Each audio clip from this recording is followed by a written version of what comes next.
Parliamone. Un mesetto e mezzo fa, tentai di fare un video in cui parlavo di YouTube fa schifo. Scusate il riverbero, ma i risultati era in macchina. Piccola riflessione, i risultati erano schifosi. Quindi, però figa sta cosa che mettere YouTube fa schifo su YouTube. Quindi oggi ne parliamo. Parliamo di YouTube come piattaforma, come prodotto commerciale. Diciamo che ultimamente hanno aumentato il prezzo, soprattutto per YouTube Family, del 40%. Io non lo uso, non l'ho mai usato e non ho mai pensato di farlo. Una cosa che ho notato ultimamente è che dopo questo aumento, quindi nell'ultimo mese, hanno aumentato a dismisura le pubblicità e la non skippabilità delle pubblicità. Quindi ci sono magari 2 pubblicità, una skippabile, una no. E addirittura se metti in pausa ti becchi la pubblicità.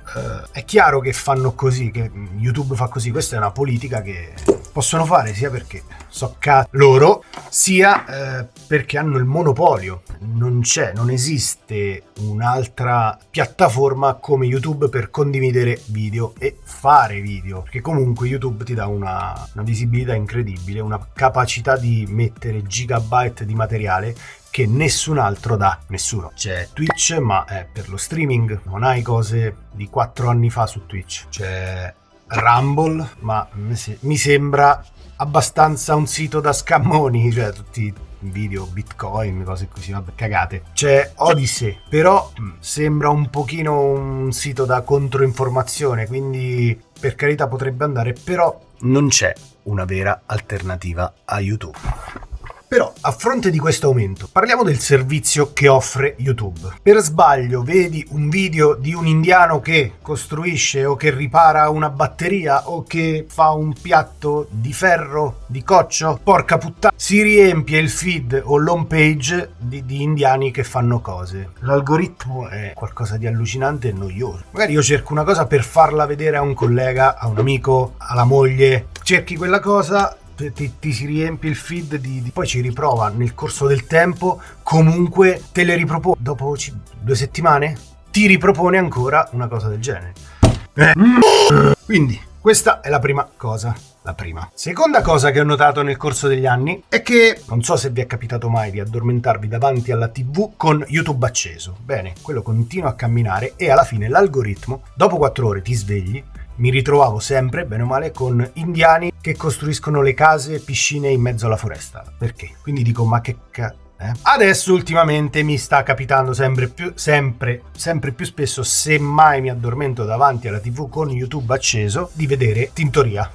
Meglio degli indiani Tintoria. Comunque salutiamo Tinti e Rapone. E questa cosa ci porta direttamente al terzo punto, cioè la verticalità dei contenuti. YouTube propone a un grande pubblico la stessa tipologia, gli stessi canali, sempre gli stessi. Non varia molto, sempre. A me questa cosa non è che per carità un canale deve avere successo, deve avere più diffusione possibile, ma guardiamo pure quello che è la libera scelta di cosa guardare, che un pochino ha differenziato YouTube dalla TV. Ti propone qualcosa e tu passivamente la guardi.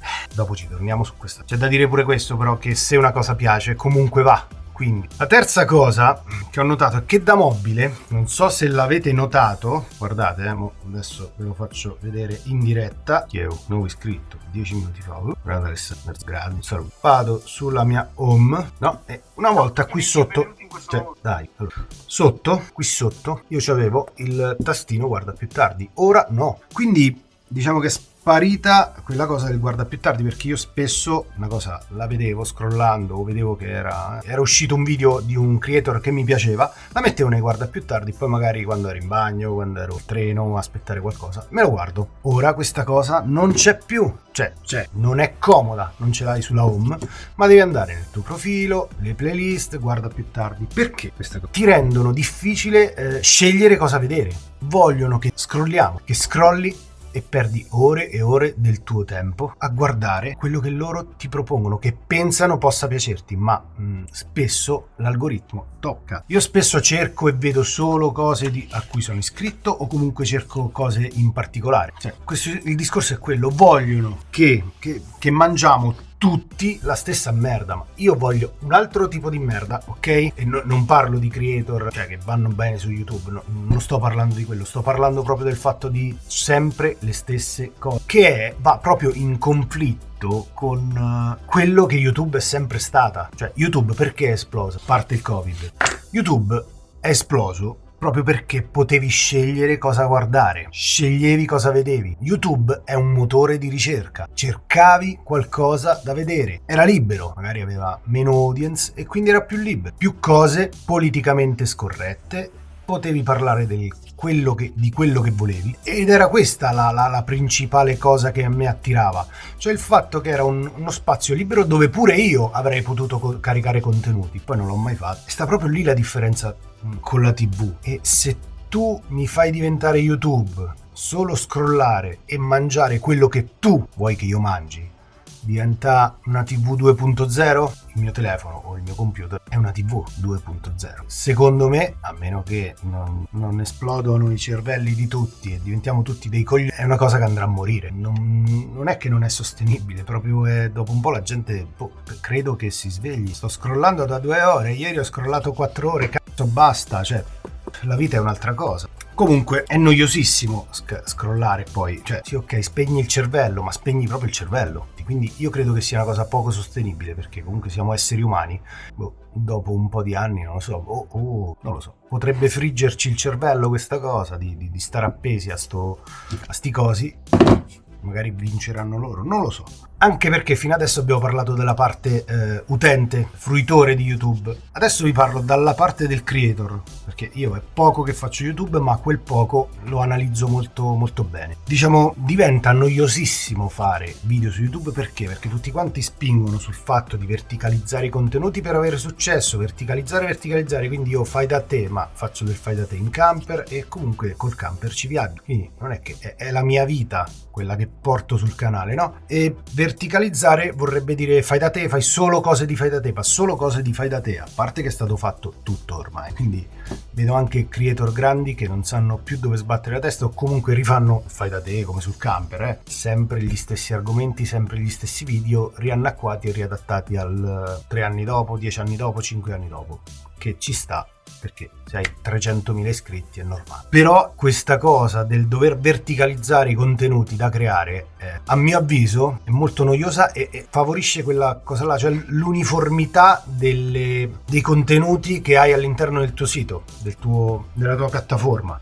Però non è possibile questa cosa, cioè secondo me è inconcepibile, perché cozza totalmente con quello che era YouTube prima. Cioè io seguivo Creator X perché mi piace il suo storytelling, quindi anche se parla di auto, di cucina o lo voglio seguire. Per carità c'è la campanellina, pure sta differenziazione, iscritto senza campanella, iscritto con la campanella, che l'hanno messa da qualche anno, però questa era proprio quello, cioè tu sei iscritto, però non ti faccio arrivare tutte le notifiche, ma mi fai vedere solo quello che potrebbe interessarmi secondo te. Ma se a me piace lo storytelling di quello specifico creator, perché non mi fai vedere tutto? Devo iscrivermi? Ok, mi rendi difficile questa cosa. È normale pure che se uno segue 500 canali qualcosa devo togliere, qualche notifica la dovrò togliere, però secondo me per le notifiche, ma sulla home, se io ho 500 canali, proponimi 500 video della settimana di quei creator che seguo. Cioè la trovo assurda sta cosa, che qualcuno iscritto al mio canale non veda un video che io posto. La trovo abbastanza assurda, perché se no allora togliete l'iscrizione, fai solo segui, è meglio. E comunque perché siamo arrivati a tutto questo? Non lo so.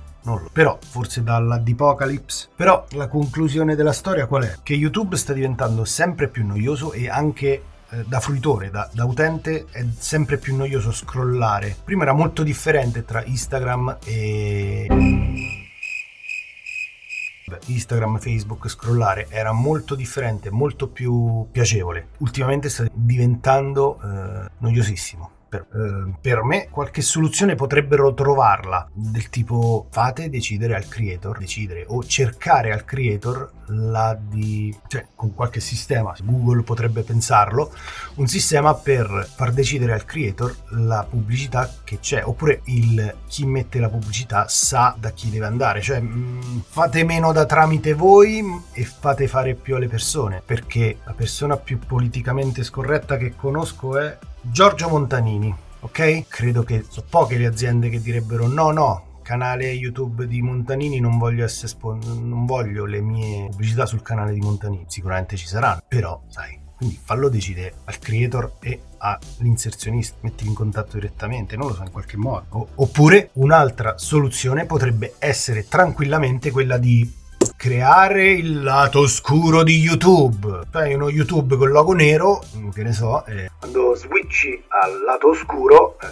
puoi pubblicare tutto. Non è che debba diventare un sito di merda, quello no, però magari si è più liberi di parlare, dire stronzate, no? Dire vaffanculo e dire cose così. Non lo so, questa è un'idea mia che non conto un cazzo nella vita, nel mondo e nel web. Però qualche soluzione sicuramente Google potrebbe trovarla, perché se continuerà così l'annichilimento di tutti i contenuti che vengono postati su YouTube, se diventa una TV 2.0, 3.4, 5.6, potrebbe anche finire questa cosa.